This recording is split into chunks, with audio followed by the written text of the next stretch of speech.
everyone, and welcome to the Silver Screen Podcast, your regular foray into the cinematic wonders of the movies.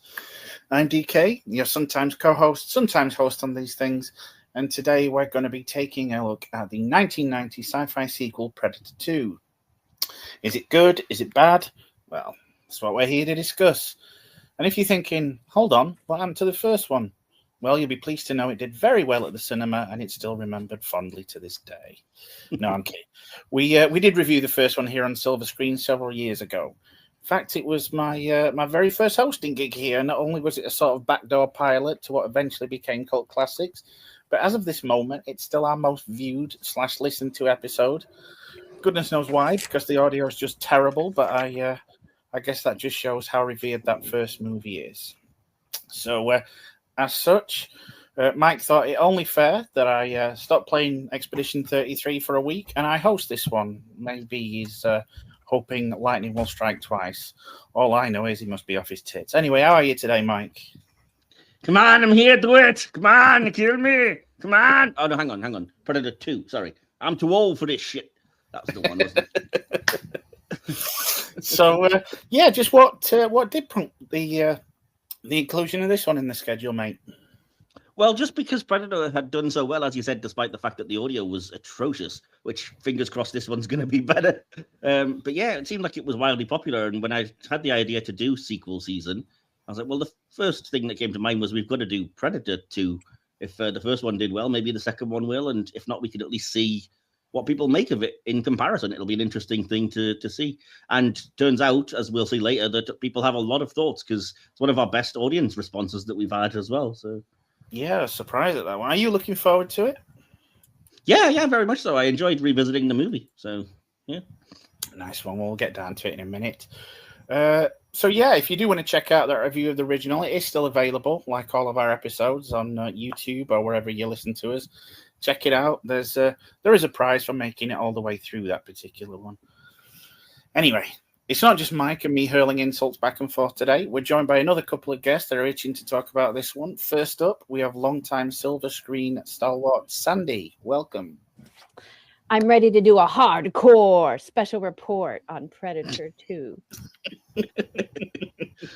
How are you doing today? I'm guessing you're looking forward to this one, yeah? Yeah, I am looking forward to talking to you about this one. Nice. And finally, we're joined by a more recent addition to the Silver Screen family who has certainly made up for lost time since he joined us. It's Lynn. How are you doing today? Glad to actually get online and raring to go because the last time I saw this film was a very long time ago and I forgot how fucking good it was. Nice. Good stuff. I take it you're a big fan of this franchise, so you're looking forward to talking about this one, yeah? Oh God, our house is an alien predator house. We love our horror, so this is right up our street. Nicely into today's movie, which is Predator 2, which is a 1990 American sci-fi action horror film directed by Stephen Hopkins, written by brothers Jim and John Thomas. It's the second installment of the Predator franchise and a standalone sequel to Predator. It stars Danny Glover, Gary Busey, Ruben Blades, Maria Conchita Alonso, Bill Paxton, and Robert Davi, with Kevin Peter Hall reprising his role as the Predator. It's set 10 years after the first movie and follows a disgruntled police detective battling a malevolent and technologically advanced extraterrestrial in the streets of LA. When approached to write a sequel, Jim and John Thomas opted to change the setting from the isolated jungle of the first film to an inner city urban area. Although initial drafts featured the return of Arnold Schwarzenegger, he declined due to a pay dispute. Now, it was released on November the 21st, 1990, and received initially negative reviews. It's since gained a cult following. And like all movies we discuss here on the show, it can be found on both physical formats. Are you listening, Sony? As well as streaming, dependent on your location. And I understand you've got a few behind-the-scenes things over there, Mike, yeah? I do, yeah. I've got a little behind the scenes, and then I have a couple of things. Well, one thing each on direction and critics' response. as well once I've done the BTS when we get to those sections. But No worries. I can dive in, yeah. So, according to screenwriters Jim and John Thomas, a Predator sequel hadn't been planned, and they had to wait to see how successful the Predator comic book series would be. After the series was a hit, producer Joel Silver was finally able to convince Fox to make the sequel, which was immediately greenlit. As DK said, Arnold Schwarzenegger said no to Predator 2 because of a dispute over money.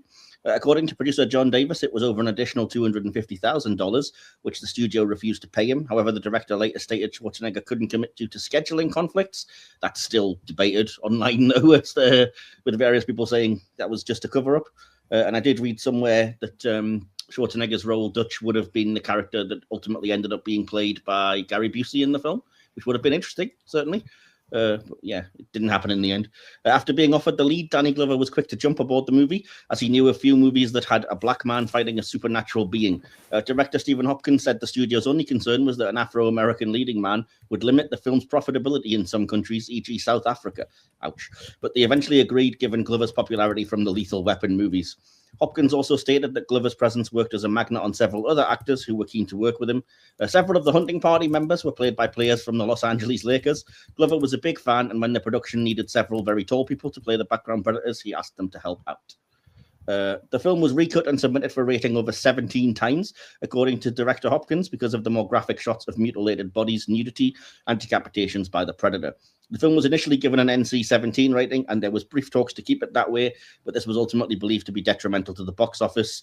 As I'm sure you know, NC-17 movies are precluded from being advertised in newspapers and screened in certain theaters in the States. By cutting around the explicit shots, often taken out somewhere between 6 and 12 frames, they were able to obtain the desired R rating. Hopkins said that no full scenes had to be cut due to violence, only for pacing issues, which I got to say, I'm surprised. I would have thought this would be a higher rated because there's still quite a lot of gore and grossness in there. Yeah. And I have just a very minor fact of my own that I wanted to contribute, which is for the longest time, one of my nerdy facts used to be that Bill Paxton was the only person on film to have been killed by an alien, a predator, and a Terminator. But that's no longer the case, certainly as of AVP Lance Henriksen's joined that illustrious crew, and I think possibly some others since they keep making these movies. But for a while there, yeah. Yeah. Nice one. So is that everything, Mike? Until you get to now, your sections? Absolutely, yeah. Nice one. So, looking at this, it's been many years since it was originally released. So, when was the first time you saw this? And do you have any particular memories? I saw it at the cinema on release. I went, if I recall correctly, with a couple of guys from my archaeology course. For the sake of anonymity, I'll call one of them Dick and the other, I don't know, Lance. Now, Lance had seen this already just a few days prior, and to say he was enthused about it was an understatement. Unfortunately, he was so enthused that he talked the entire way through, making sure to point out when the good scenes and the good lines were coming up. So this was the first time I'd experienced this particular pattern of behavior. And I got to say, I wasn't a fan. So while I did enjoy the movie enough, there were no surprises to be had, as I'd apparently unwittingly signed up for the audio descriptive version of the movie. So, if by any chance Lance is out there listening and recognizes himself, you're a good bloke, but man, that shit was annoying as fuck. Hope you're doing well. So how about you guys? When were the first time that you saw this, and have you got any particular memories of it? I'll start with you first, Mike. I can't remember specific timing, but I know that it was just after I'd seen the first Predator, which hit me as a kind of pleasant surprise. I don't know why I wasn't expecting very much from it. It wasn't one of the things you heard a lot about when we were younger for whatever reason, or at least it wasn't around here. And when I saw it and was like, wow, this is incredible. It's a brilliant movie. And so I immediately went on to watch the sequel. And I remember at the time being very disappointed because it's not remotely the same kind of movie. So I think it's possibly grown on me a little bit, but at the first sort of viewing, I was like, oh. And I think at the time, it was at a time when there was literally only those first two movies out there as well. So I was like, oh, never the wonder this killed the franchise. But like most people, I remember being really excited by the sort of Easter egg moment at the end, the Predator ship and the Xenomorph skull, which I'm sure we'll get into. But that was, I think, my overriding memory was like, that was a pretty crap movie, but it was a fun Easter egg at the end. Fair enough. What about you, Sandy? I saw it, I guess, whenever it premiered on HBO or what have you. after it finished at the theater, and I don't have any really strong memories of it. I do know I liked it at the time better than the first Predator because I was just really interested in seeing Gary Busey and Danny Glover and just all the hot action stars of the day, people that we liked. It was just another blockbuster that we tuned in for. I didn't really have a particular love of the franchise yet. So that's all I really remember is mostly just tuning in to see those actors in another great action film, and that I did like it. But it wasn't particularly memorable or something that I all of a sudden developed, fan service for or anything like that. Cool. What about you, Lynn? I bloody well loved it.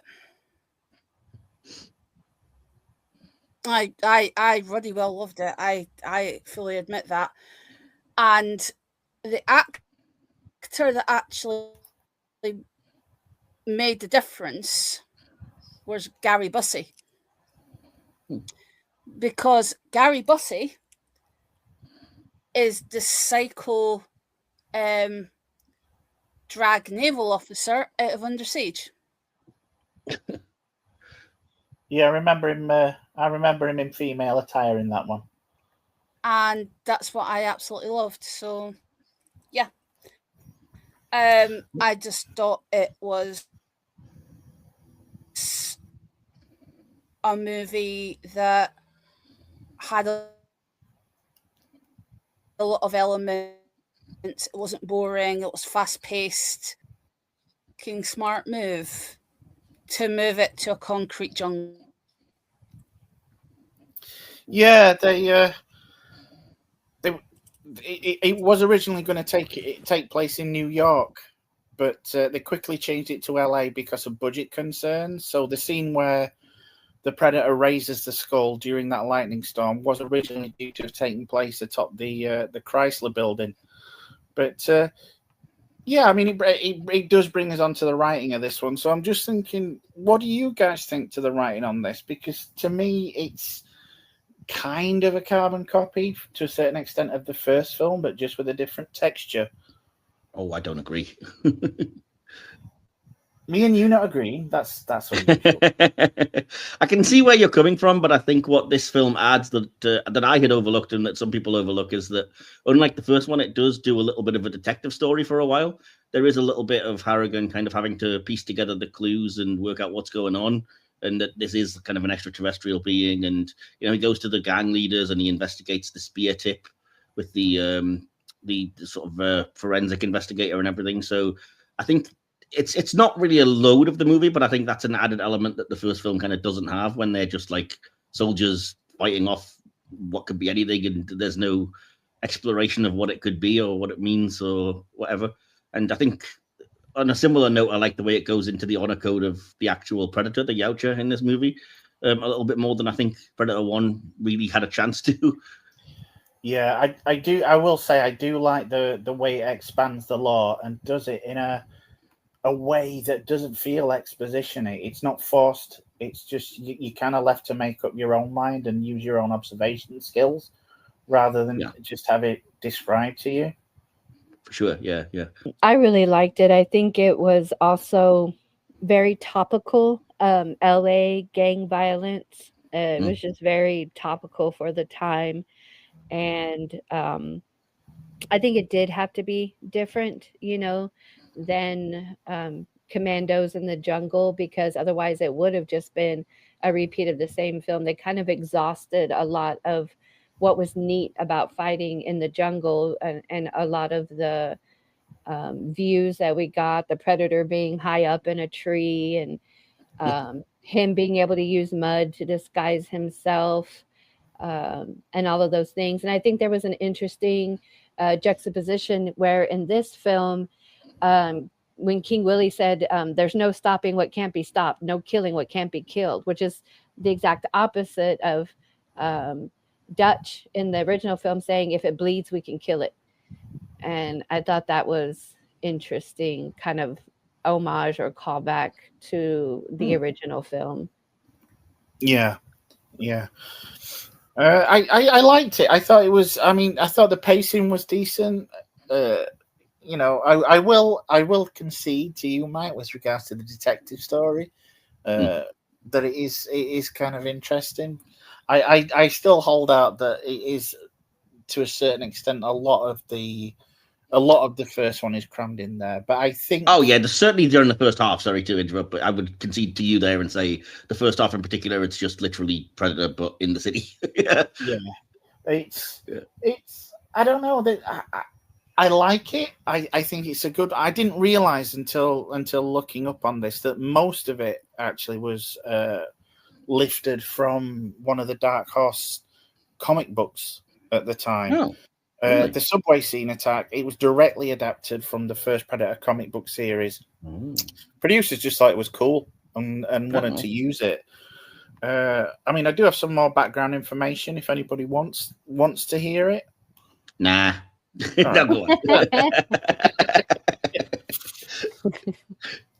Yeah, in a backstory explaining Dutch's absence from the sequel, Keyes had apparently, this is what they came up with, learned of Dutch's encounter with the Predator and tracked him down to a hospital. Dutch was being treated for radiation sickness, thought to be a result of exposure to the Predator's self-destruct device. After hearing Dutch's account of events, Keyes and the team were sent to the jungle to investigate. It also touches upon the fact that Keyes was probably the people that did send them there higher up in the first one. Yeah, so Keyes and the team were sent to the jungle to investigate and studied the site where the Predator detonated the device, finding evidence of a ship launched in the jungle, and the deceased Predator's ship had automatically apparently returned to the Predator homeworld. Dutch later escaped from the hospital and vanished, and Keyes believed he was still alive.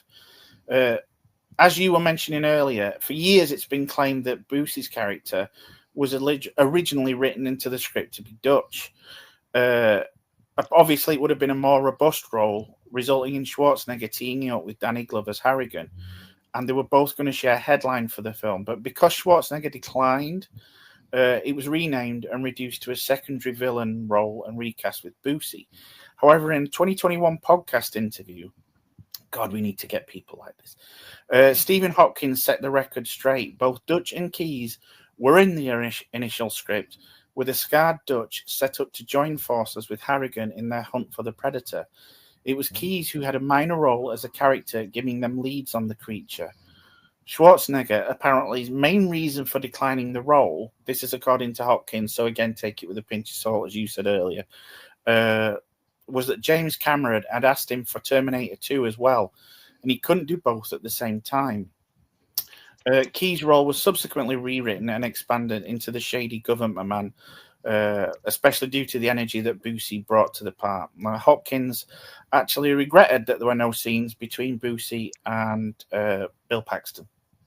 So, it would have been. I think it would have been interesting to see Dutch in that. Do you think the film would have worked better, or do you think it would have? I mean, obviously, no offense to Danny Glover, but I think it would have taken away from him because it would have been more of a Schwarzenegger vehicle.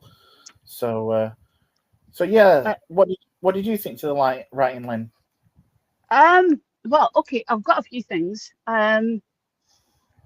Obviously, you've gone over the director, the actors. I've got some stuff on the actors. Hopkins was actually hired because of Nightmare on Elm Street 5: The Dream Child. He has done season 1 of 24 and the co-executive producer on 24 Legacy.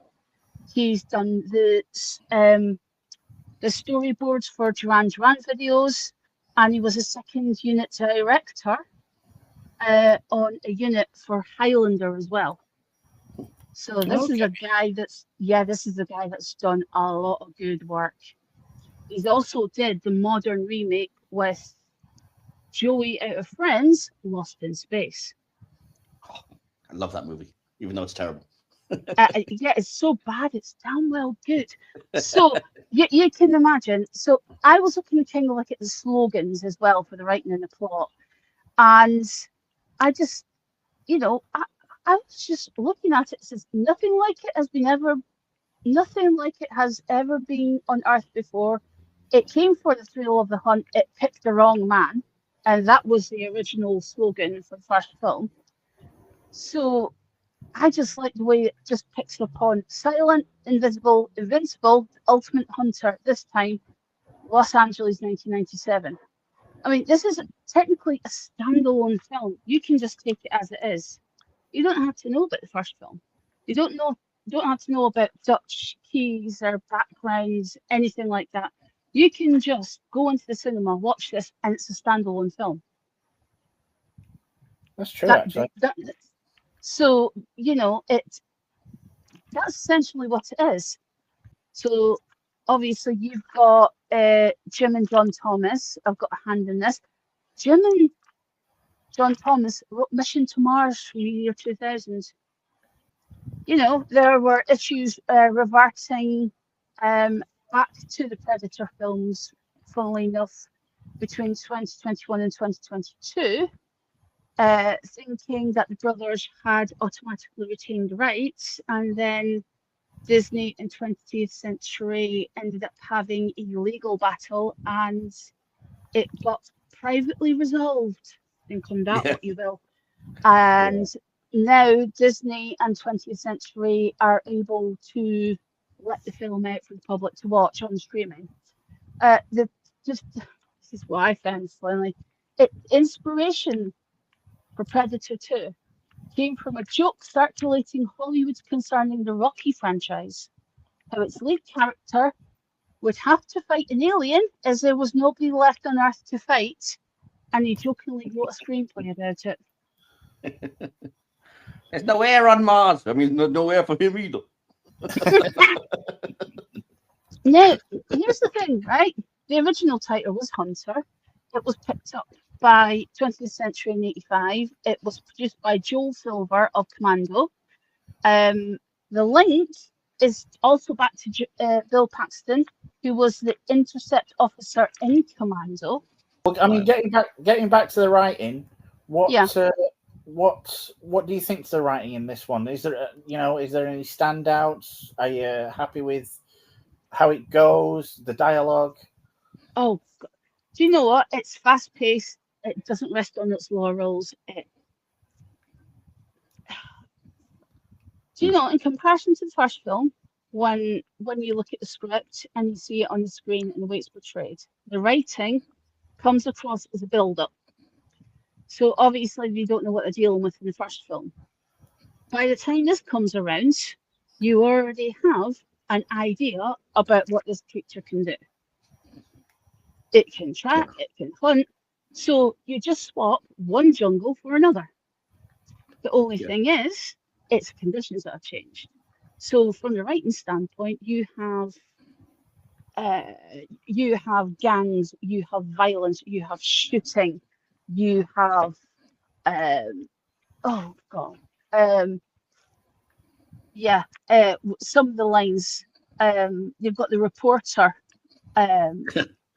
it's a violent scene in the shootouts, and I think they wrote it with the script, with the production in mind, that you'd start off the jungle and then you see the buildings and then you see all of it cut to the heat imaging. And I think that's really good from the writing standpoint, because that then cuts straight into all the violence. It's picking up all the red heat, and there's a lot of red heat on the ground, which is what it's focusing on. But then it's like you've got, someone says it's like Dante's hell down here. And one of the lines is, my microphone, my steamer, you ruined my fucking life. Yeah, no, I would jump onto that as well, because I was going to say, actually, as much as I don't disagree with you that it's a standalone movie. I think one of the things I appreciated was the way that it does kind of cleverly link back to the original, and that is one of them is that by saying it's actually attracted to heat and violence, and we're in a gang war and a heat wave, it kind of makes it more logical that it would be, well, it was in the jungle last time for the same reason, and it's here now because of the same conditions and kind of that sort of thing. And likewise, I did appreciate that there is at least a little cameo by the surviving woman from Predator 1, although she did apparently have a bigger role that was cut, but it was nice seeing that on the screen when Keys goes over it. And So there is links there, but I do agree with you. It's not really. I don't like the fact your that enjoyment. it's so her cameo is on a screen, and it's a small screen, 3/4 of the way in. Yeah. They should have done something perhaps a little bit more substantial. I don't know, maybe a TV interview. I don't know, something halfway through. But I mean, from the writing standpoint, it was an absolutely genius move to go straight into a gang war, because it's immediately setting the writing for the rest of the film, because it's all about the violence. It's some of the lines. The reporter, he's like, "Oh hell, let's get out of here," and one of them turns in, "Well, we're in a war zone." You know, there's gunfight all around them. Of course, you're in a fucking war zone, are you blind? Yeah, it's like, oh, Danny Glover comes on in the car, right? And I mean, I even noticed something that broke my heart. There was a Herbie doppelganger that had been shot to pieces. Anyone notice Herbie in the film? No. I didn't spot Without that, the 63, it's right at the beginning. You've got to look for it, and it's a Herbie-like car, and it's riddled with bullet holes. I just thought, someone has fucking killed Herbie. What? Oh my God, they killed Herbie. They killed Herbie. What? They killed Herbie. How dare you? You know, they took him off the racetrack, held him captive, and because he was in the middle of a gang war, he got shot to pieces. But it's kind of like his partner, and Danny Glover just goes, "So how's it been?" You know, like, and they're dodging all fire. It's like, this is a normal day, you know. When Dante's gates haven't opened up, and it has not been a nice day. Oh hell, I'm going to have a chat with these assholes. They write stuff like that. You know what I mean? It's just funny. You want to laugh, but you know it's damn well dangerous. So this film essentially has a lot of dark humor in it, because if you don't have gallows humor, you're not going to appreciate the fact that you're going to have a slice of humor. You're going to have sarcasm, and then you're going to have something immediately violent, jump scare. So the writing goes from one to the other, flicks back seamlessly, and you're just literally caught up from the first moment. And that's how good the writing is, because it doesn't stop. It doesn't rest on its laurels. There's always something happening, and there's either a side story it's going on to, or the main action. And it's always building to something. What I do appreciate, insofar as it does with a sequel, and we touched upon it earlier, Mike, and I want to get you into this as well, Sandy. You mentioned it. We might as well get to it. The trophies at the end. I said, what I do like about this, it expands the lore of the Predator itself and the Predator universe, and it's not just with the ship at the end. It's with it cycling through the different frequencies in the warehouse, the new weaponry and all that kind of thing. And for the first time, you get a glimpse of, as you'd say, an honor code to this race. They're not just these killers that just turn up, monster of the week kind of thing, and cause havoc. There is an underlying story behind it. I just wondered what you all thought with regards to the expansion of that lore, and did it work for you? So yeah, I'll start. What do you reckon? I'll let Sandy go. Sorry.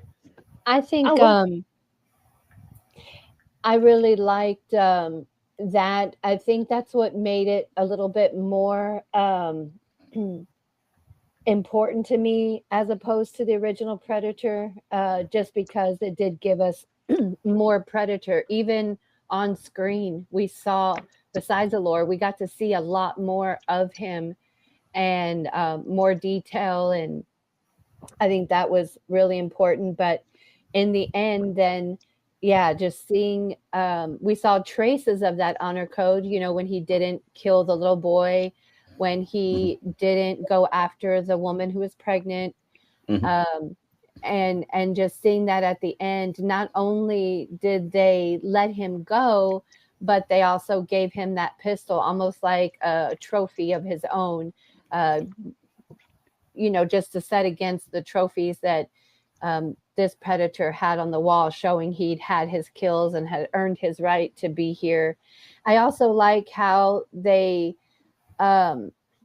carried through with the fact that the predator shows up not only in hot places, but also that he kind of leaves no trace. How in the first one, you know, we were in the jungle, we were away from civilization, but also had that whole black ops thing that was kind of covering it up. And here he showed up in the middle of all of this gang violence. And even in the beginning, you know, of course, we knew what the name of the movie was. We knew who was going to show up. But for Harrigan, you know, it just looked to him like the gangs were doing something new, stringing people up. And in fact, later, the gangs actually did string up a guy in a voodoo ritual. And it just kind of made it very under the surface, this predator, his appearance there, and why we don't hear about him in the real world is because we're covering up the predator's existence. And in fact, even the predators are covering up their own existence. So I just think all of that lore and everything, like you mentioned, his different weapons, we got new weapons now, how even some of those weapons were meant to get the vermin out of the way, and other weapons were meant for actual honorable fighting. I just thought that was all so very interesting. Yeah. It did. I mean, I if anybody's going to have read it, Mike, you will. They kind of immediately expanded upon that in the comic books afterwards. Did you ever read Batman v Predator?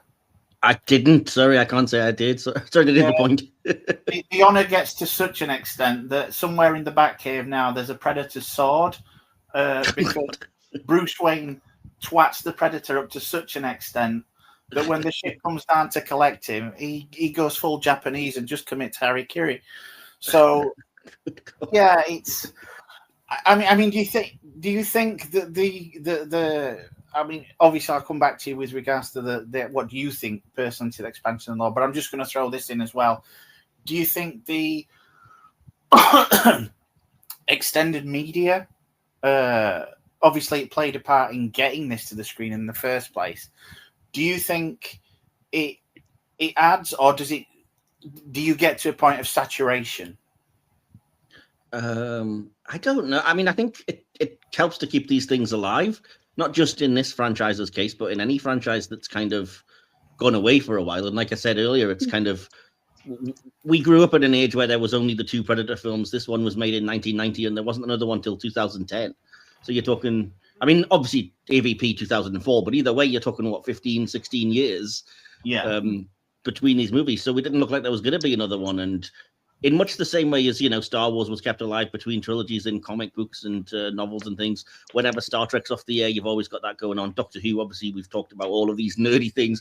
And I think it's another example of that. It just helps to keep these things alive. If it's a good idea, it keeps the franchise rolling along, and it also gives you stuff to pull from. I mean, Alien versus Predator began as a comic before it was a game and before it was then a movie.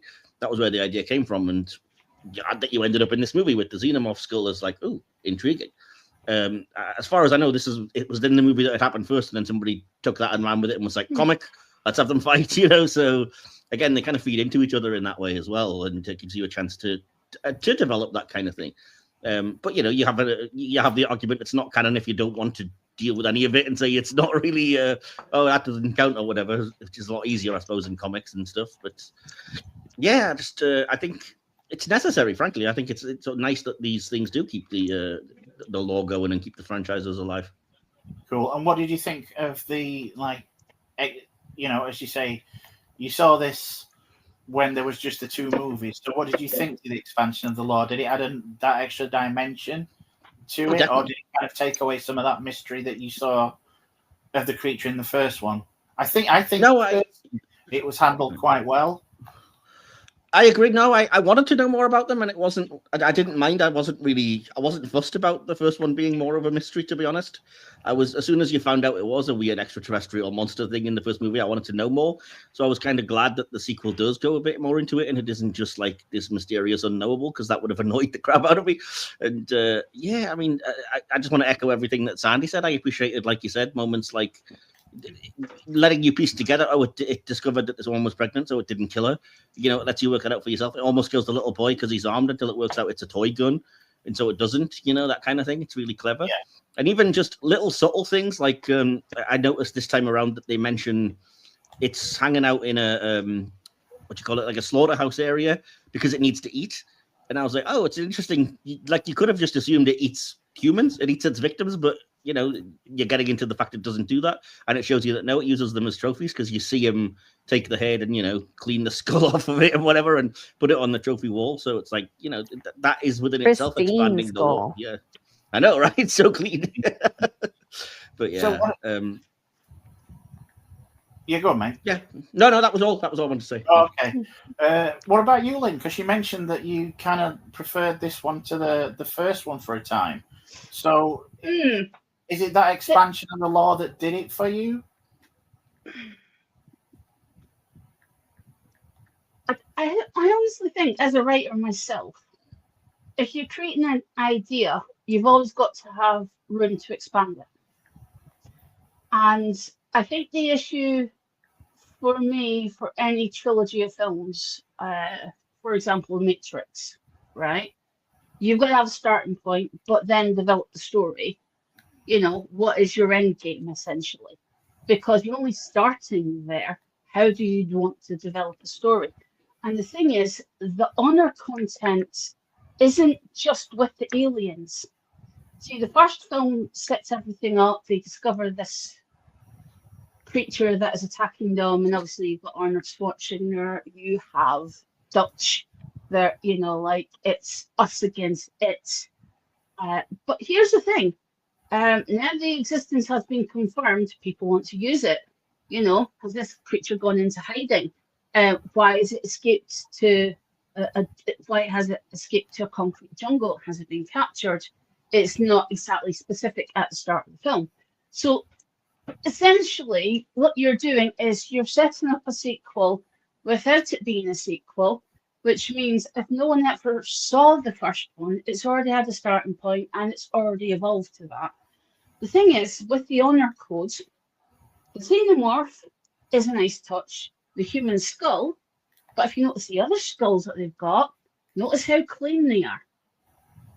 That's the thing that struck me. They're very white, they're kept clean, that is a working spaceship, so that is someone that looks after their trophies. That alone tells you it's honourable. If you transfer that honourable code to the way the human characters develop with the writing and the plot, you have Robert Davi, who plays his superior and basically bollocks him, but then he does the evolvement to supporting him, as in being honourable. You have Gary Busey being the secretive operative, who is being dishonourable and hiding the truth. And then you have Danny Glover himself discovering how honourable his partnership is when he loses his partner and how far he's willing to go. You know, the creature has killed his partner. His head is mine. I don't give a shit. I will find this killer. I don't care about the government people around it. I don't want them getting their hands on it. If it's dead, it's dead. Fair play to me. I want that head on a stick. What he doesn't expect is people actually watching him do all of that. Do you honestly think that it was just one predator monitoring? Or was there a group of them? Because that predator was put on a concrete jungle for its sport and its initiation. And that's what actually you've got to think. Was there that group watching to see what happens? Did they identify targets that would be potential to show evolvement? And, you know, we even got it in the hands. Because they've got El Scorpio, Henry Kingy, cocaine fueled, they're pep talking with their hands, you know, it's like they're casting a blessing, you know. It's like their form of a group that you see at the end with the Predators.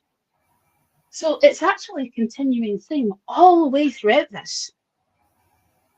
And I just think if you compare the first film's only starting point.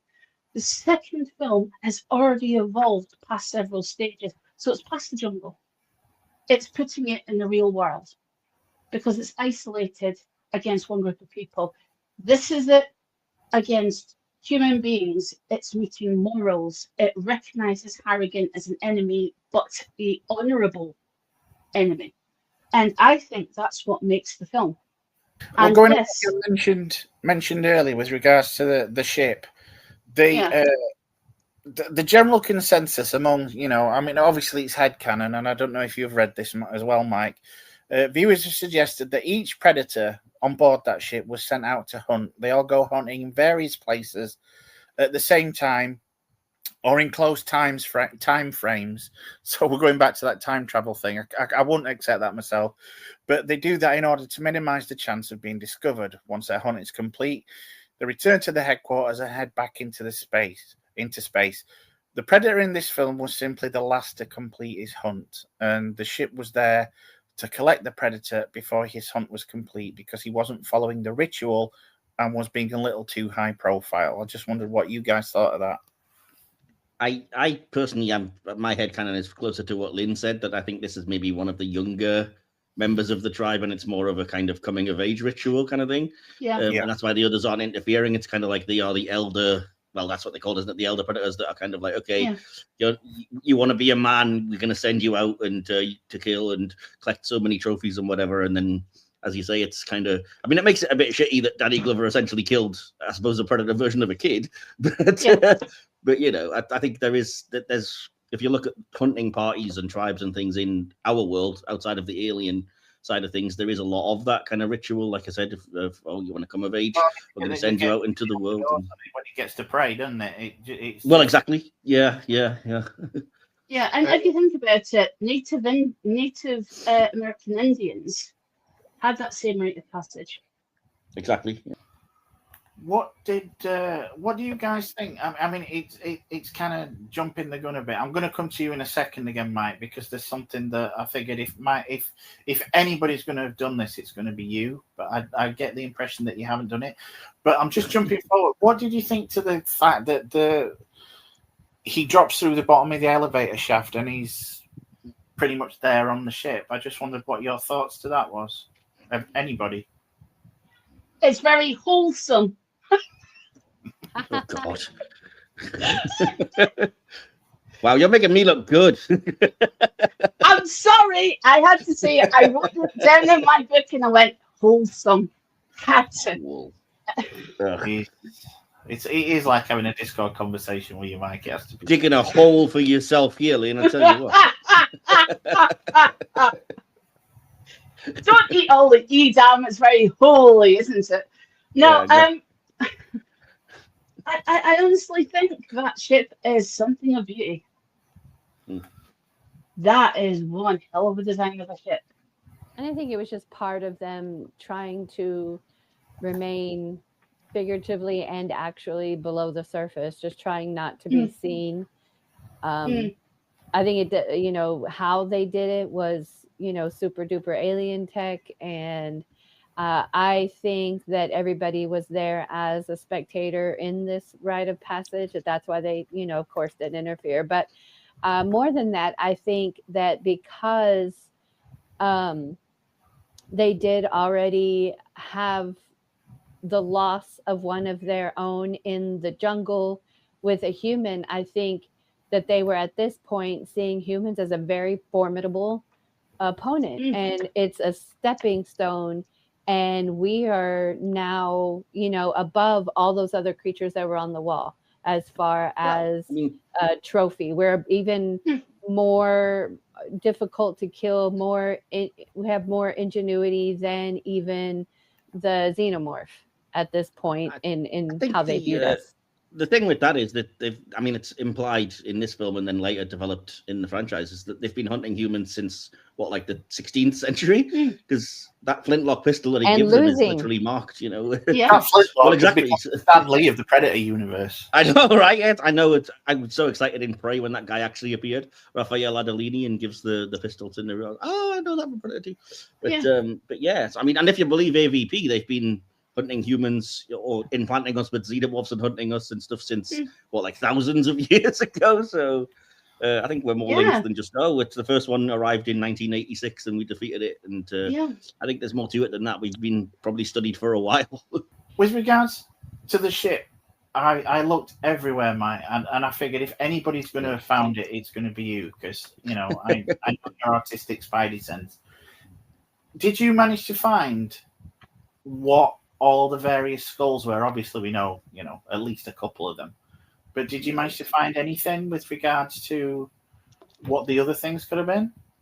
No, I remember looking years and years ago, but I don't think there were anything in particular. I think it was just recycled props and things. Because one of them looks like lizard. But then we started using them later. For example, in Predators, that warthog skull thing. Yeah. Yes. Just like how we drew off of him giving him the pistol. I just love how they take one-off things or things that aren't explained and fold them into the franchise later. Granted, a lot of it was already in the comics, as DK mentioned, but I just love how they're doing that. Yeah. We've covered the dialogue, we've covered the actual plot, we've covered the little Easter egg kind of thing. Is there anything that anybody wants to bring up with regards to the writing before we move on? I just want to make one slight criticism, which is that I really don't appreciate the incredibly racist way the gangs are portrayed. I have to add that before somebody says, hang on, you haven't mentioned, come on. You could not be more ethnically cliche. The Jamaican voodoo gangs and the Colombian... It is a bit, in your face kind of thing. Yeah. Also, they made an error in that they said the... guys that were doing voodoo were, where did they say they were from? Jamaica, I think. Yeah, and that's not a practice generally in Jamaica. It's practiced in Haiti. Yeah, it's not a Haiti thing, isn't it? Yeah, and so that was a bit off. Although canonically, they have said later that he was Rastafarian, King Willie, and so I guess that's how they bridged the gap. I just thought there was an awful lot of cheese in the start of the movie. It felt like it needed to be excessively violent and just ridiculous, and it's dated terribly. But then, as I said, when you get little things like, the Colombian drug lord has to be sniffing shitloads of cocaine, and the supposedly Jamaican gang have to all be on heavy amounts of reefer and cut down, and they're all doing marijuana, and I'm just like, this is so bad. Yeah, I do think cliche the movie. I do think it's, when you look at this alongside the first one, I think the first one has aged a hell of a lot better, even for some of the stereotypes in that movie. Yeah. But it's weird that they set this in the future at the time as well, just to add, just to give you 10 years since the original. It's, produced in 1990, but set in 1997 for no apparent reason. And yet it's so backwards. I mean, even Bill Paxton walks in looking like a guy from the 80s in that stupid Miami Vice jacket. And you're just nobody in 97 was dressing like that. And they didn't advance tech too much either. That wasn't the point, I guess. But I thought that was interesting. Why did it have to be in the future if we weren't doing any futuristic things? Yeah, the only thing I can think of is that it would give you the 10 years since the original film, so that way you could say it's been a decade, and it's a nice round number. But other than that, who knows? Sorry, Lynn. It hasn't aged well, but what really does stand out is the fact that the female detective, she don't feel no punches. What does he do? He gets his balls squashed. His nickname is the Lone Ranger, right? Yeah. had to laugh at that when it came Yeah, out. she's like this film's Vasquez. In fact, it even happened again with Bill Paxton. Like, Yeah. hey, Vasquez, have you ever been mistaken for a man? And this one, Yeah. hey, are your balls Have you? okay? Fine. How are yours? Like, Yeah. that was kind of funny. No, it's I just the also- way Bill Paxton comes out with a line, right? And I cannot believe he came out with this, right? And I completely forgot this was in the film. God damn, is that bitch on the rag or what? Oh, that's so bad. Gross. I'm like, Yeah. that just dates it, because that's just such a chauvinistic view. And I just looked, and it's just like, you've got, I mean, Danny Glover even says dating lines, welcome to the war, right? Mm. Yeah, back in the 80s and the 90s, yes, the drug wars were extremely dangerous. Los Angeles, yeah, they've set a film about Predator and initiation in the City of Angels where there's going to be death. I mean, there's no irony in that whatsoever. But it's just bodies, and more bodies. And it's the way that they're just doing. I mean, yeah, it is quite set, but what isn't quite set is the fact that, yeah, some of them might be Jamaican in style, but there is a mix of darker skin and lighter skin. So that's the only thing that hasn't aged from that. We'll move on Yeah. to direction now. And it keeps it fairly brisk pace. There's nothing that really stands out for me, other than I would say maybe the ship at the end and the warehouse. I think that was done quite well. There are a couple of clunky things in here, like when the disc is cutting through the carcasses and stuff like that, it goes very slowly. But other than that, I just wondered what anybody thought of the direction. Any particular highlights? I noticed a few things at the start. I think it's just basically way too ADD. It's all fast paced and trying to be, like I said, super cool gang war, cop movie, violent kind of thing. But there are some really nice touches. Like, I absolutely love the way the Predator cloak has the water splashing off it when he's going to kill King Willie. That's just such a stylish touch and a really good effect, you know. The director keeps that, or even little touches like when you'll kind of learn what the Predator is and that it's hunting for sport. The film kind of stops to give Danny Glover a second of reflecting in a window of a taxidermy place, like, oh, we hunt, we hunt animals, kind of thing. Or, I mean, I know it's cheesy as all get out, but the kind of the thing you mentioned with the big lightning strike standing on top of the building, it's corny, So but cool. my word, it's stylish. It looks cool. Yeah, exactly. Yeah. Did you say you've got some behind the scenes stuff for the direction? Or Little bits and pieces. I mean, we've touched on a lot of it, but I can just jump in and say, well, obviously, John McTiernan directed the first Predator movie, but he didn't direct this one because his fee after Die Hard was $2 million. And that's why he declined. The executives wanted to keep the budget the same, so they couldn't afford him, basically. And that's when Stephen Hopkins was given the job, as Lynn already said, because he directed Nightmare on Elm Street 5 and impressed them, The Dream Child. He was given 4 weeks to shoot and a further 4 to edit the film while overseeing special effects work, which meant he had to shoot on one stage while the crew dressed the other, allowing them to shoot almost continually. Hopkins has said since that he managed because he was 28 at the time and required very little sleep. So, rather him than me. I have to say one thing. I don't. One quick thing, though, I have to say, if it had been McTiernan that directed this film, it would have been funny that it seems like his ongoing thing would have been knocking out a member of the press after Die Hard, to Morton Downey Jr.'s character in this having the same treatment. Clearly, that was just a thing in the 80s and 90s. Everybody had to knock out a member of the press that was harassing them. harassing the good cops doing their job. But everybody must have really hated news reporters, because I mean there is that real jerk in Die Hard that, like I said, the Bonnie Bedelia character punches out, and then Morton Downey Jr. here, who's just like insane and also gets punched out. I'm just like, wow, people really hated news reporters in the 80s and 90s, obviously. Yeah. Anyway, I am done for the directing. Is there anything that you wanted to say with regards to the direction itself that you found particularly, done particularly well or competently, or something adversely that you didn't like? I've said mine, so I'll let the ladies go now. That subway scene was really shot well and awesomely. And I like how in the beginning, when it was the world was basically cops versus gangsters versus other gangsters, and it was kind of orange and gritty, and it had like a Lethal Weapon or colors type of shooting or cinematography. And then it almost seems like the subway scene was the cut, where after that we have more blue toned night, more alien tech. And it's almost like there was a purposeful shift from one to the other. I know that's a complaint that the beginning can drag for some people or be a little too grounded, a little too detective-y. But I think that was purposeful. Fair enough. Was there anything in particular, any scenes in particular that stood out? I'm not asking for your favorite one just yet, but any particular scene that stood out for you, Sandy? Yeah, definitely that subway scene. I just thought it was so awesome. I loved the flashing light and how everything still spatially made sense. It wasn't too hard to follow, but yet it was still chaotic, of course.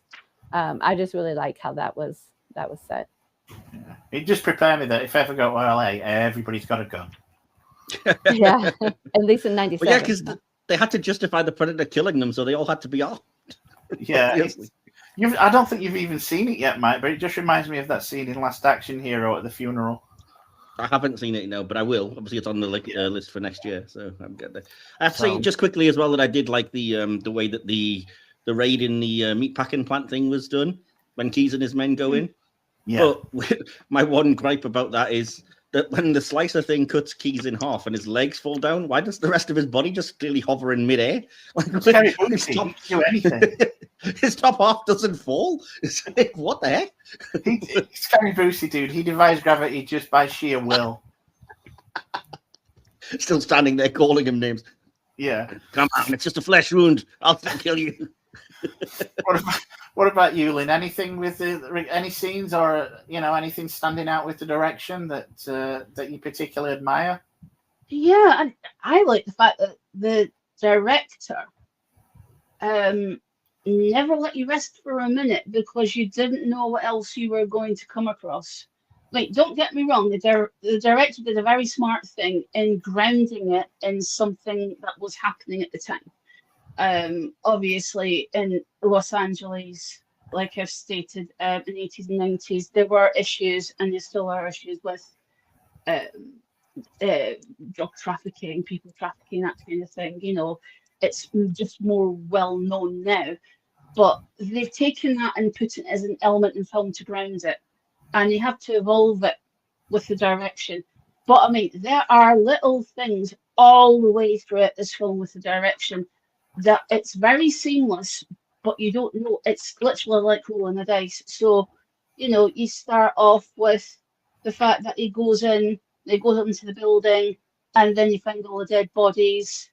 He has to. You've got this the direction where he's got to bring the supervisor in, and the supervisor says it's insubordination. I'll show you insubordination, you son of a, And it's just kind of like it's kind of fast paced. He's getting the rules thrown at him. Then you've got the introduction of Gary Busey, which is a good directorial thing, because then the focus is taken away from Danny Glover and it's taken away from gang wars, which then tells you there's something not quite right because he doesn't trust him. And you can tell from the direction of the way he acts towards him that he doesn't trust him. So, I like the carriage scene. I like the scene where he confronts him on the stairwell and he says, let him go. And carriage scene is just, I don't know how they done that, but it's fast paced, it's fast cutting in, it's introducing other things on top of that as well. So it is very well done.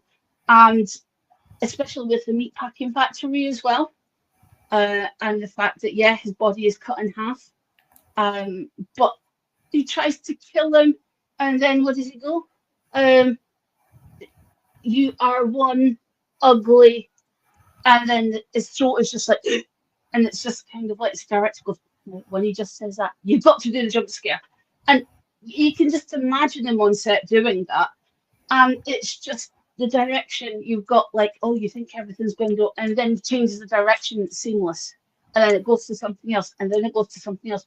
It doesn't rest on its laurels. And that's admirable. Yeah, it's a dated film, but you can't say you're bored by it. Which, you know, there are some good films out there, but some people might call them boring. Can't call this boring. This is always on the go. So from a directorial point of view, yeah, there's also a lot of humor in this as well. What's that thing? And he's on the ledge, and the alien has fallen down, leaned onto a pipe, and gone through a bathroom window, right? And he's got this thing, and he's cut his hand off, and he's got to crawl down the side of the building, right? I don't know how the director managed to get him to not laugh while doing it, but it's just like falling off a log. Okay, a 30-story log, you know, and you can imagine a director telling him to introduce the humor. So yeah, I think it's very well directed. There are elements. I think perhaps the director allowed them a bit of ad lib. What is it? One of the lines, the colored woman in the flat who goes to investigate, and Danny Glover comes out and he goes, "Don't worry, I'm a cop." And Predator's already barged in and demolished half the flat, and she turns and says, "I don't think he gives a shit." Yeah. So the actors are given free rein just for some of the scenes. I just think that was kind of ad-lib. I think the director was very smart because these are well-seasoned actors. You know, if they added lines, that's a sign of a good director. If they kept them in, if it worked, and they adapted. So yeah, I absolutely love the direction in it. You didn't know what was coming. You couldn't tell from the first film because it gave no direction. So this is a completely new slate. He does get some good performances out of the actors. I mean, I've not, probably purposefully, I've not seen Gary Busey in quite a lot, but I do like him in this. He's a mad bastard. Taking us over to the actors now, so I might as well bring it up. But in this, Hopkins' first choice for Keys was John Lithgow. But Joel Silver pushed for Gary Busey instead. And it's apparently Gary Busey's first film after he had a motorcycle accident in '88 in which he suffered a brain injury. Yeah. That has caused permanent and progressive brain damage. Yeah. You know, I mean, it's obviously been a cannon fodder for some comedians. Yeah. So what do you think to the performances in this? I think Danny Glover is a really good leading man, and it's a shame that he didn't get more action roles out of this. So I'm just wondering what everybody thinks to this. I think he got enough action, and I think everyone else got enough action as well. Bearing in mind what he does in Lethal Weapon, and he has more of a main role, I like the team element of this film because they all have a shot, they all have enough dialogue, and essentially it boils down to him at the end. So it's one by one. It's left to a small team, and then he comes into his own. So yeah, I like the team element. He could have been given more, but I think it works well as it does. Fair enough, Mike. Yeah, I mean, Danny Glover, I think he's really good in this. I mean, he says himself, I think it's one of his 2 roles that he says he thinks he's the best in and he's larger than life in, and I agree. It's not an easy task having to be, following on from Schwarzenegger, and when most people are probably good he's not in this film. I remember that even at the time, that was kind of the consensus was, Predator 2, it's not as good, Schwarzenegger's not in it kind of thing. But I think he's a really good lead in this, and like you, I'm kind of sort of disappointed for him that he didn't get much action beyond the Lethal Weapon franchise, But like you said off air, it is nice to see him in something without Mel Gibson when you watch this film. Yeah. And as for the other actors, I would just say what we've already said. I liked Maria Conchita Alonso, who we did watch in Running Man recently-ish. I think she was good as the kind of feminist type character. Bill Paxton's always pretty good value. He was playing it larger than life, but that relates to what Lynn was saying about, I think you need a little bit of the dark gallows humor. And everyone else is just pretty competent. And Kevin Peter Hall's really good as the Predator, as we know. Yeah. The weirdly enough, Glover wasn't the first choice. We're going back to, how can I put this? The suits at studios. So just imagine who this could have been. And apartheid South Africa. That is the demographic they were afraid to lose, of all things. I'm so glad that in the end they decided that didn't matter. Yeah, so for sure. Anybody any guesses for who they wanted for the lead role in this? Oh, I guess. Come on. I can't even begin to imagine. In 2020, Stephen Hopkins revealed that at the insistence of the studio, I love how he slipped that in, he met with Steven Seagal for the lead role in the film. No, wouldn't have worked. Yeah. However, Seagal wanted to play the character as a CIA psychiatrist who knew martial arts. Because that's just Steven Seagal, isn't it? Yeah, so Hopkins passed on casting him, just wanting to be an average Joe type. Hopkins, weirdly enough, envisioned Patrick Swayze as Harrigan at first. No, that wouldn't have worked. Yeah. I do like the thing that, with regards to the acting, Ruben Blades was giving a live TV interview to Good Morning America on the set of this movie. During the interview, Hopkins was unaware of this and thought that Blades was just sitting around holding up production. So he walked on camera and proceeded to give Ruben Blades a bollocking on live TV. The incident was so embarrassing that Blades and Hopkins did another interview a few days later to apologize. Good Morning America then stopped doing live interviews after that. Aww. Oh, man. That's brilliant. I wonder if that's online anyway. I'm now curious. That's a shame. I will give a shout out to, my God, this film's filled with right-wing assholes. But I'll give a shout out to Adam Baldwin. God. Yeah, the man they call Jane. Yeah. We don't really see him as much. I did find a trivia. It's nothing to do with the actor, but though his character in this Garber survives the events of this film, in an anthology novel, Predator, If It Bleeds, set not long after this, he ends up getting killed in the short story Drugs, where he gets his legs and then his head blown off. Good. Sounds about right. Can we do the same thing to Jane in the Firefly universe and just pretend he's not there anymore? Oh, No. I'm going to say we should do it in Chuck, but I think you need to cancel most of the people in Chuck these days. I think we're kind of fucking with Chuck, basically, aren't we?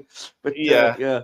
Talking about that, I have to just chime in for all the fellow nerds out there and say that it was really bugging me where I knew Danny Glover's boss in the cop department from in this movie, and then I looked it up. Galactica 80. No, it wasn't. Oh no. Nope. He's John Crichton's dad from Farscape. Oh geez, I didn't know him as that. I know him as one of the. I know him as like, I think it's. I haven't seen Galactica, but I have seen Farscape, and I love it. So yeah. Yeah, I think it's Boxy from the original Battlestar Galactica, now grown up and taken the place of Apollo in Galactica 80, which was so great that it lasted for about 8 episodes and then got cancelled. Exactly. Yeah. So no, I think Farscape's the better of those two. Yeah, that's a low bar, dude. So yeah, before we move on, anybody have anything else to say about any of the performances in this? Any weirdly enough, anything that anybody didn't like? Not really, no. Fair other enough. than the racial stereotyping, but I think that's not the actor's fault. That's what's written. So I don't blame them for it. Well, I mean, weirdly enough, the Jamaicans weren't played by actors or stunt people, but bouncers. Hopkins said they've got to be able to be physically intimidating, so then they can die fantastically horribly. So I don't know if he'd had any problem getting into any kind of nightclub, but it is what it is.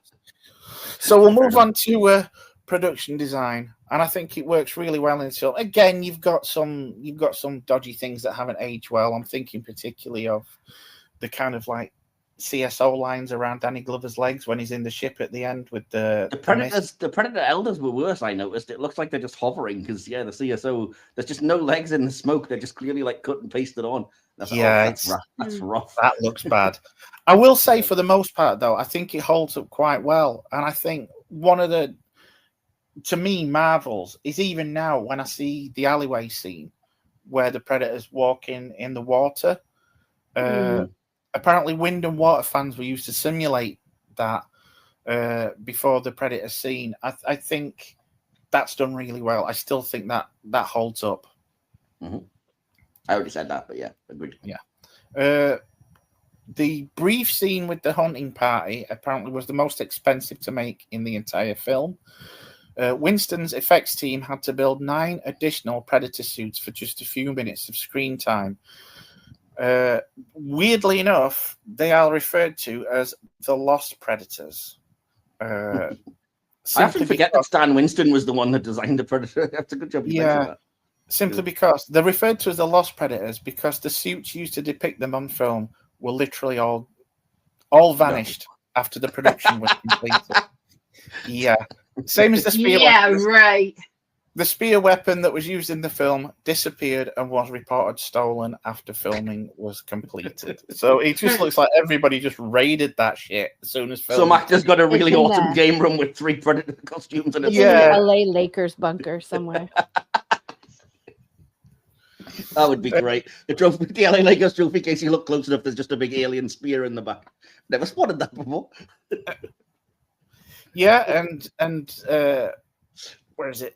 After having the lower portion of his left arm sliced off, the City Hunter Predator was played in wide shots by one-armed stuntman R. David Smith. Oh, so that's cool. Just wondering what everybody thought with regards to the production design. Anybody have anything to say with regards to that? Just that ship was awesome, and yeah, and it did have some aliens, and perhaps it helped influence some things that we saw in Prometheus. Just really cool. Oh, this is to blame, is it? I was going to say, don't blame it for that. Jeez. Do you know, Sandy's right. I actually thought of Prometheus when I saw that ship, and I thought, okay, this looks like the alien ships.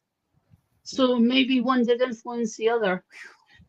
I did especially like the scene when the head of the Jamaican gang, he just thought, I don't know how they planned it in production, but it's just the way they produced it, and the thing fell from the roof, and then you just see the splash. And I think, I honestly thought it was really well produced, but also give you the hint that electricity, and then he struggled with the camouflage, and then the production when you go to the warehouse and the water sprinklers, and he can't actually put his camouflage up, so the water was affecting the circuitry. And I thought that was a really nice production kind of element, because it kind of carried it through. Because one, you've got where he's splashing into the water, but this is direct water. So from a production standpoint, that was quite a nice touch. Yeah. I also did like the cutaway where, the Predator obviously gets King Willie and then it cuts to him holding the head. Oh, that's genius. I thought that was quite quite well done. Kind of gross, but in a funny way. Right, so we'll move on to the music and sound. Obviously, this was composed by Alan Silvestri, who did the music for the first Predator movie. The music, there is a little refrain from that first film. The music that plays as Mac mourned Blaine in the previous film plays as Mike visits Danny's grave in this before he finds Danny's necklace. I think it's a decent soundtrack. It's nothing to write home about, but it certainly gets the Predator vibe across. I just wondered what you thought. I don't really have a lot of just. I think it matches the tone, the direction, and the rest of the film. It starts out being a little bit too bombastic and a little bit too kind of hyperactive for me, and then settles in, and as you say, it becomes something serviceable. That's about all I can really say about it. Yeah. Any comments with regards to sound in general? I do like the sound of like it's really pathetic, but the sound of the kind of predator click that it makes, the sort of I don't know what you would say, tongue clicking. Yeah, I was almost calling it a purr. Yeah, that kind of weird noise. I can make it, but it's very quiet. If you just oh, that's pretty good. Yeah, it's very quiet, but if you listen, it does sound not terrible. Well, weirdly enough, I'm not sure which sounds exactly, but some of the Predator sounds were recycled from 1990s Tremors. Oh, didn't know. So, not sure what that is. But, yeah, I'm quite impressed with that little thing there, Mike. So, yeah, nice one. So, does anybody else have anything to say with regards to the sound or sound design, score, that kind of thing? The only thing you could possibly say about it is for the incidental music and the music that builds up to certain scenes, it's very, very effective and it's very layered and it hits on point. Yeah. The fact that he goes to the grave and it's, throwback to that, and then you hear a half tone change and you hear the notes start to change, and then you just get like a few seconds of silence, and then the same notes are starting to build into something else. It's kind of like he's on edge, but he doesn't know why he's on edge, and the music reflects the panic with the rhythm of it, the loudness of it. It's kind of the pulsing of a heartbeat, and then it stops because he finds a necklace, but then he notices the blood, but then it just goes quiet, and then you just have it in the background. So it kind of, the music kind of sets up all the way throughout. It's quite reactive music, especially when you come to something like the carriage scene and you just hear something lulling in the background. There is a form of music, if you listen very carefully, because obviously you've got the carriage going along, which would form part of the rhythm. So the director is very, very smart with the musical direction in that using the physical locations to help with the music as well. And that's a very clever touch. Yeah. Nice one. What about you, Sandy? Anything to add? Nothing more to add. Fair enough. So, yeah, before we move on, is there anything that anybody thinks that we might have missed with regards to looking at the film? No. Good. Nice one. Well, yeah, it's been said that the film's critical and financial failure dissuaded 20th Century Fox from continuing the franchise immediately.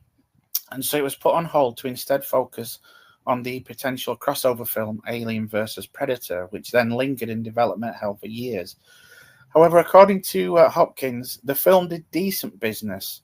The box office results may have not been enough for the studio to label the film a success, but the residual checks that Hopkins has received afterwards say something different, according to him. He found out years later that the movie enjoyed a particular cult success in France. When making Under Suspicion in 2000 with Monica Bellucci, her boyfriend at the time, Vincent Cassel, could quote lines from the movie to him because there are regular Predator 2 nights in France. Hopkins himself had observed a similar phenomenon when living in Brazil, where the film will be screened outside in parks. So there's a bit of a Rocky Horror vibe going on for this film in some parts of the world, which is very strange. So we're going to have a look at what the audience thinks of it, well, what you guys out there in listener land thought of it. But before we do, we're going to get to our favourite character, moment, and line. Yeah, I'll ask you this one first, Sandy. What you got for us? Our favorite, what? Character, moment, and line or scene. Oh, sorry, moment or scene or line. There's a lot, obviously, that we've talked about. So if I had to distill it down to like what was my favorite part, I really loved when Harrigan and Predator are locked in battle, and he tells them, "You are one big ugly mother," and then he finishes the line for him with his recordings, "Motherfucker." I just thought that was so great, and it was right in the middle of that kind of final battle. It was funny and well placed, and I just really love that part because it's kind of like just a a punch in the air kind of moment. Yeah. So is that would you say that's your favorite line or scene or? Both, yeah. Fair enough. And do you have a favorite character? And it would be Harrigan. He's the hero, but he's also an upstanding guy. Aside from the fact that he has trouble following orders, but it was for good reason. If not for him, there would have been so much more death and destruction. I mean, in fairness, in the late 80s and 90s, did any cops follow orders? No. The captain always had to have the commissioner up their ass. Yep. But what about you, Lynn? Favorite character, moment, and line?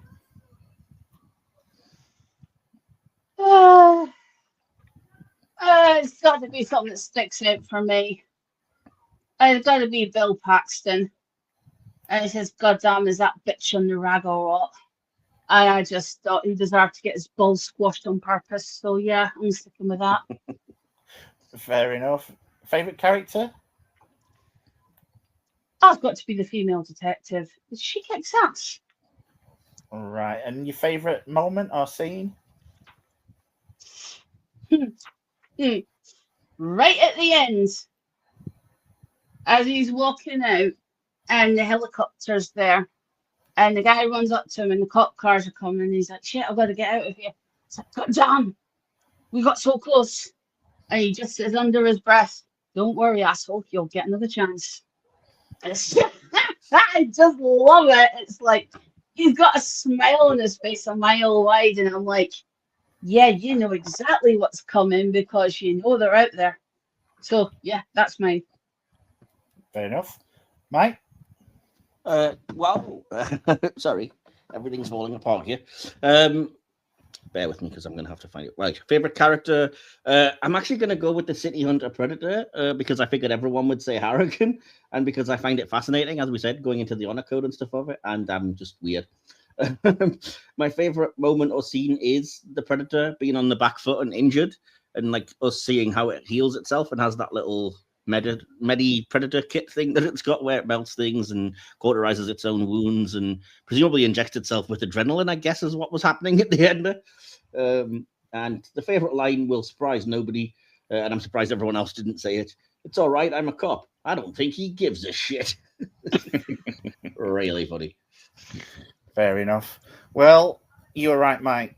I am a basic bitch, so I've also said Harrigan because, as Sandy said, he's just like everyday decent person, doesn't take any shit. Moment, I've still got to give it to the ship at the end. In the space of such a short time, it gives us so much unspoken law concerning the Yautja. I just love it, which leads me to my favorite line, and it's just the way it was delivered. The Predator dies, he's standing there, he's victorious, then all the rest of them show up, and he just drops the disc and he just says, "Okay, who's next?" Who's next? That is great. Yeah. So yeah, as always, we asked you guys out there what you thought of this one on our socials, and this is one of those, as Mike said earlier, one of those weird ones that we honestly didn't think we'd get much, and then we're immediately drowning in. So much so, in fact, that we didn't even have to post a request everywhere. Isn't that right, Mike? Yeah, and I had to kind of cut it off after a certain point. I mean, it stopped coming in after a while, so I haven't cut off many. I think I've got 90% of the people that responded. But it's not just that we got a lot of people responding. It's the people that did respond left like essays, as I'm sure you'll tell when we start reading them out, because these aren't just 1 or 2 sentence reviews either. These are long stuff. They are. So I'll read what I've got, Mike, and then if you read what you've got, and then certainly, yeah. The first one is in Alien versus Predator Galaxy, and it's from Alan S. Victorio. He says, "Mike Harrigan is a great protagonist, and Danny Glover is actually a great actor. Arnold was perfect for the first film because he didn't need to be a great actor. He was playing a soldier, and his physical presence carried the role. The reveal was great. It showed that the predators travel around the galaxy looking for worthy prey instead of hunting exclusively on Earth. And the design of the city hunter is on par with, or maybe even better than, the first Predator.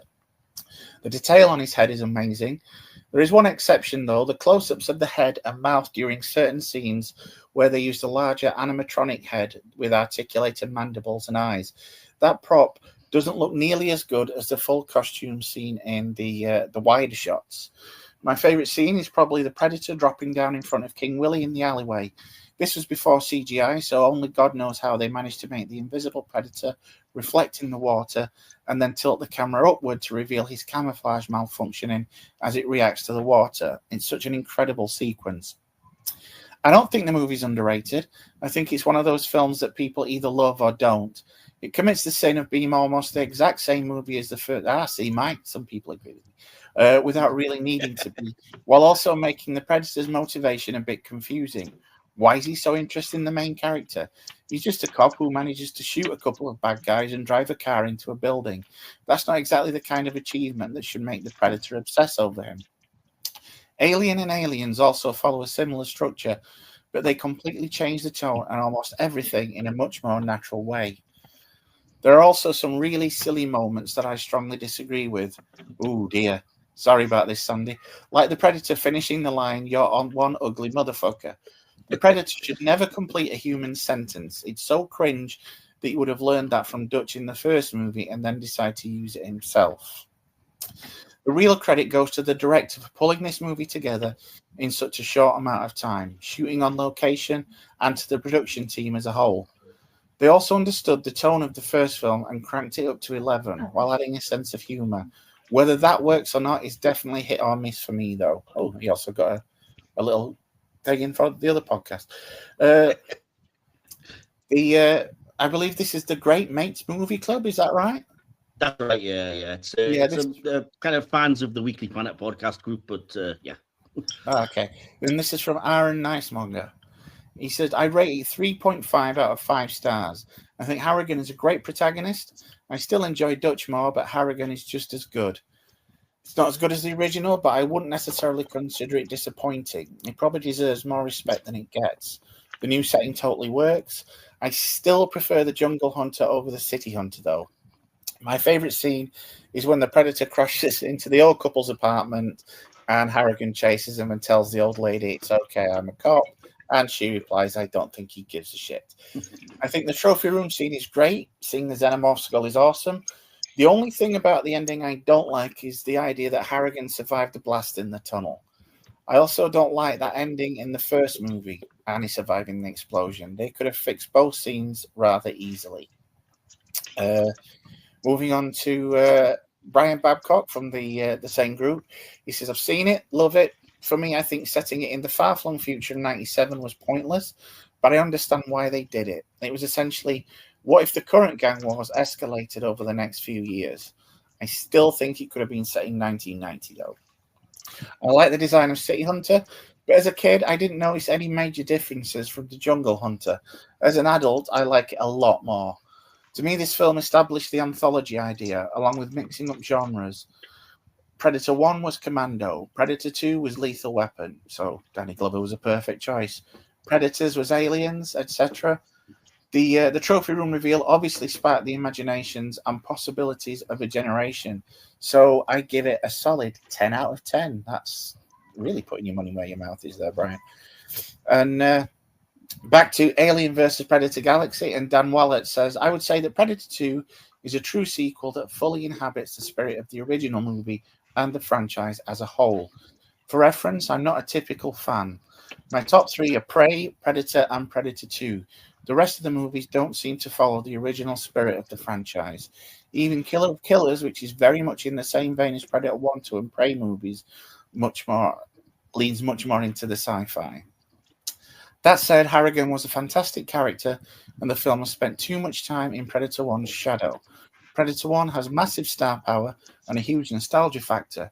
It does have, however, some continuity issues and the limitations of CG and practical effects, which reduce it a bit in stature in my eyes.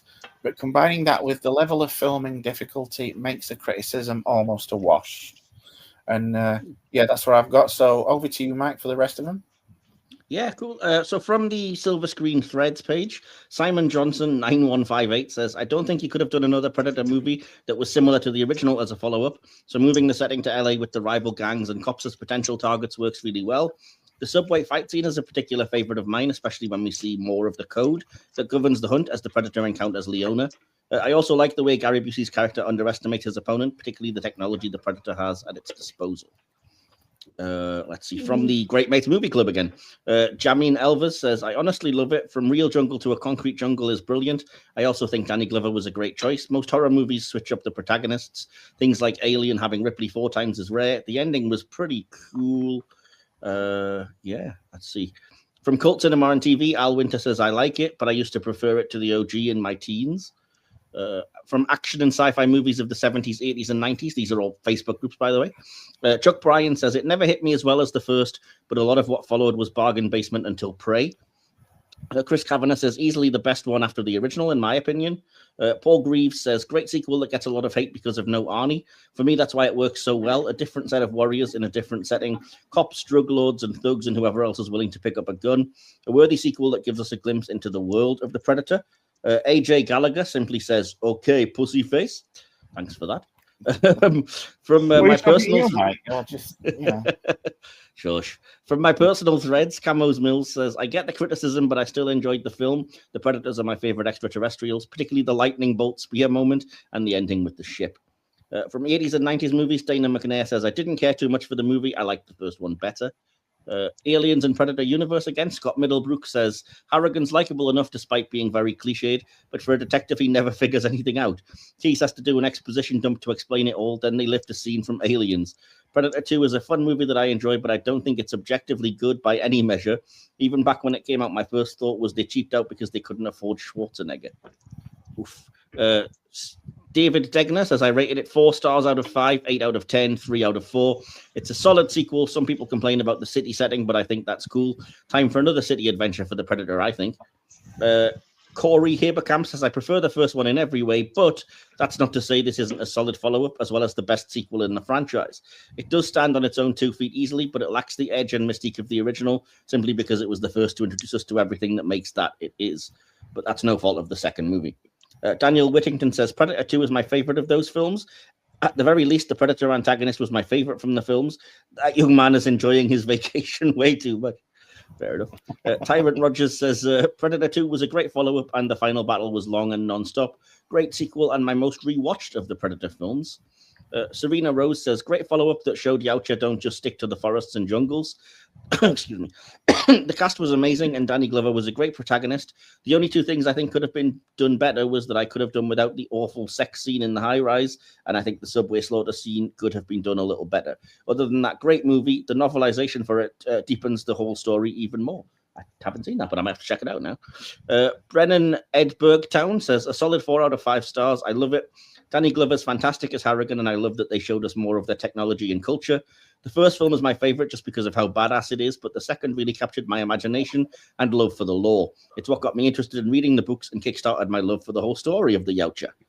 Matthew Wilkerson says, second best Predator movie. Predator, Alien, and Terminator are all franchises where the first 2 movies were good, then followed by decades and decades of crap. Not sure I agree, but okay. Sidrid Doomed says, I was like 10 years old when I watched it for the first time, and I absolutely loved it. It's still one of my favorite movies of all time. I give it 4.5 out of 5. And let me just check. And just in terms of, just to round us up with a quick critics response here. In 1990, the film's reviews were generally negative, though reviewers were impressed by the casting of Danny Glover as an action hero. On review aggregation website Rotten Tomatoes, the film receives an approval rating of 36% based on 119 reviews. The site's consensus states the thrill of the hunt is gone in this hackneyed sequel. Predator 2 is also currently the lowest grossing of the theatrically released Predator films. There we That's go. a shame. It is, yeah. Yeah, so, some decent points there. I really appreciate you out there letting us know what you think, so thank you for that, everyone. And if you didn't see the request or were just too late and wanted to share your opinions on this one, then don't hesitate to let us know what you think, either in a description or any of our socials. We look forward to hearing from you. So yeah, now we've heard from you out there, it's time to see what we in here think with our final conclusion and score out of 5, which is pretty much completely arbitrary at this point. But if we don't do it, Mike's head will explode.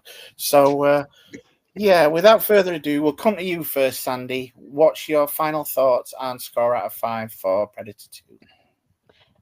I just really thought it was a great follow-up to Predator. What I especially loved about this installation was that expansion of the lore, which we've talked about at length. And I think even if the movie was poorly done, which I don't think it was, that alone, the lore would have it hold a very solid place in all of it. But with Danny Glover being in there, with Gary Busey here at the height of his career, and Bill Paxton, and those nods to aliens, and setting up the eventual and long-awaited AVP coming together, for me, it really holds a lot of importance, and I think it is a good movie. And for that reason, I did give it a 3.8 out of 5. Not quite a 4 for me, but still really good, just for the addition of the lore alone. Fair enough. Lynn?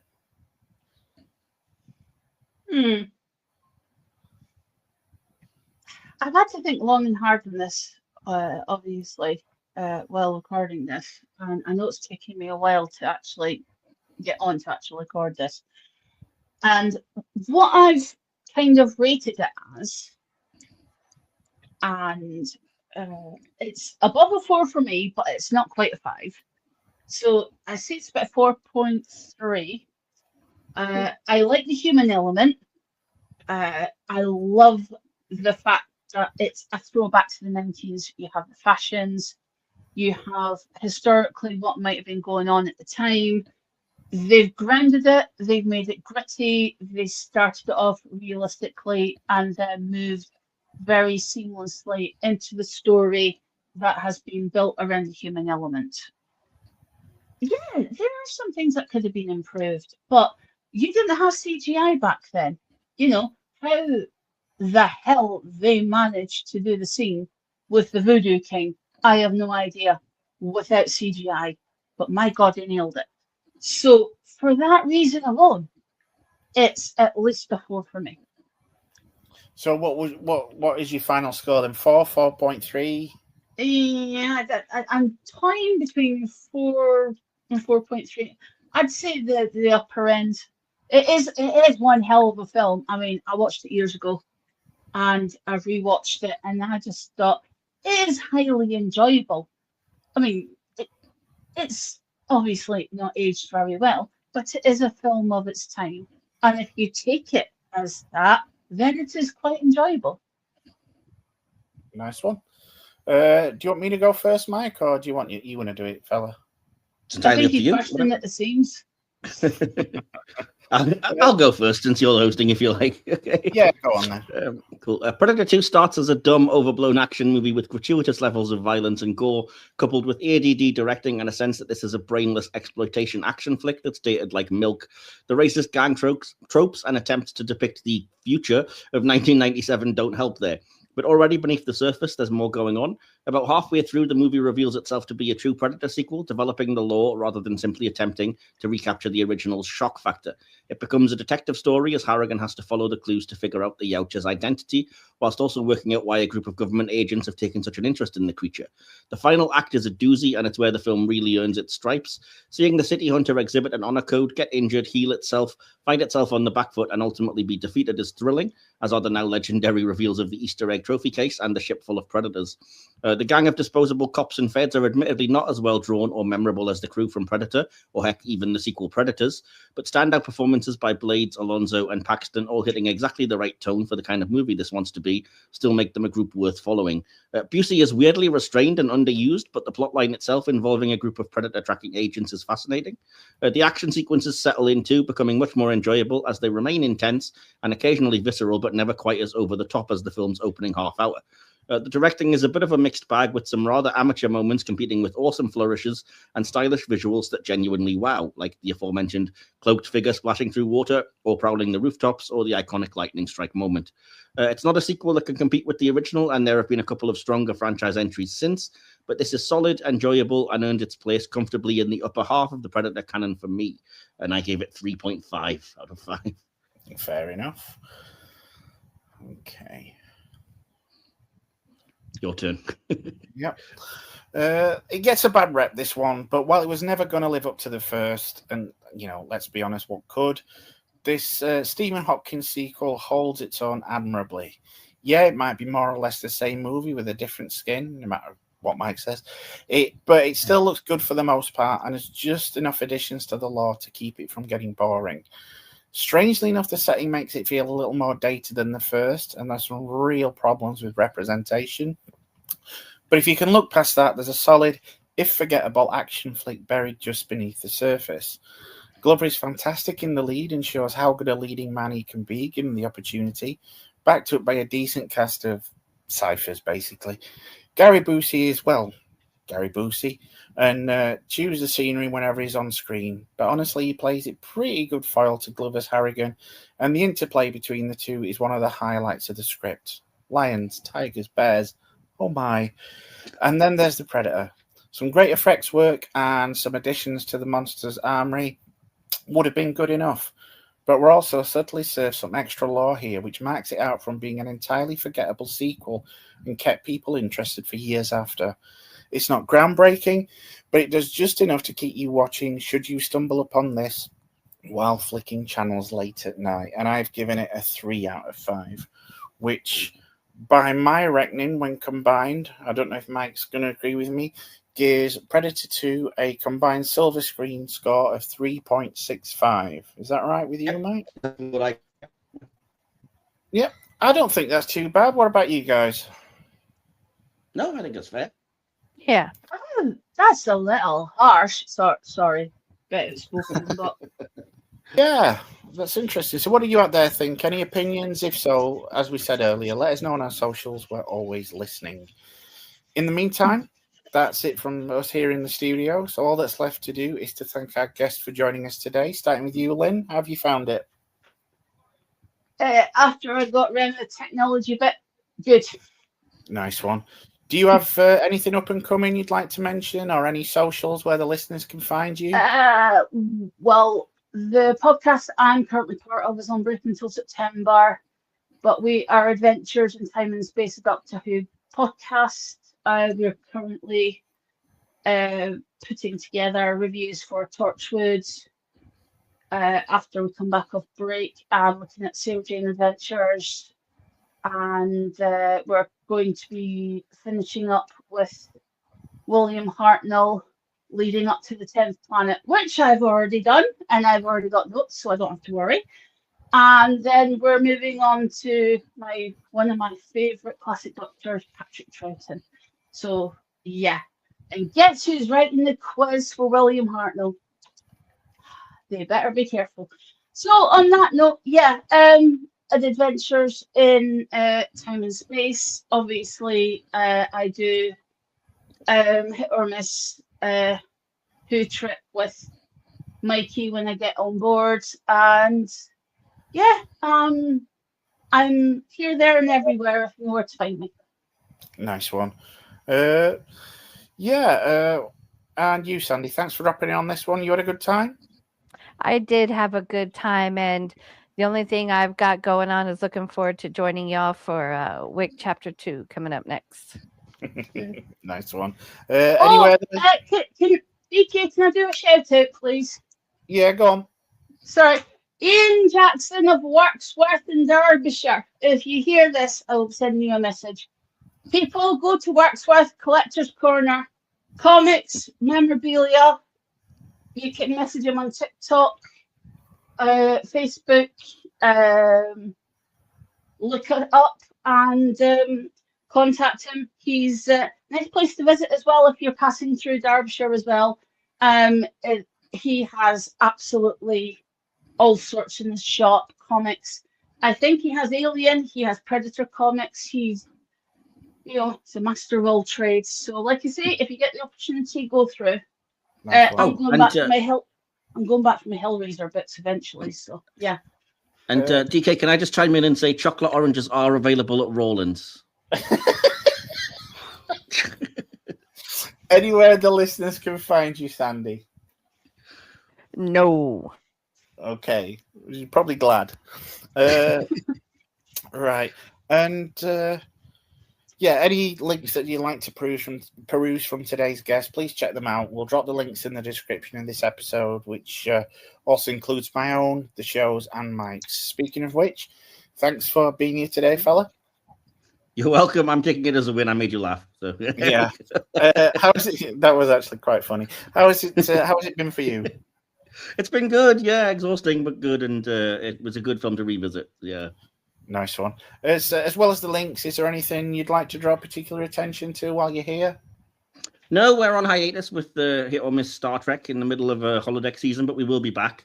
We're focusing more on this sequel season that's going on, so keep an eye on Silvestri because there will be weekly releases of various sequels, and we will have already released the Silvestri Classic review of The Big Boss, so do check that out if you haven't had a chance. And again, Silvestri Classics will be releasing monthly episodes. I believe Metropolis is the next one in September coming up.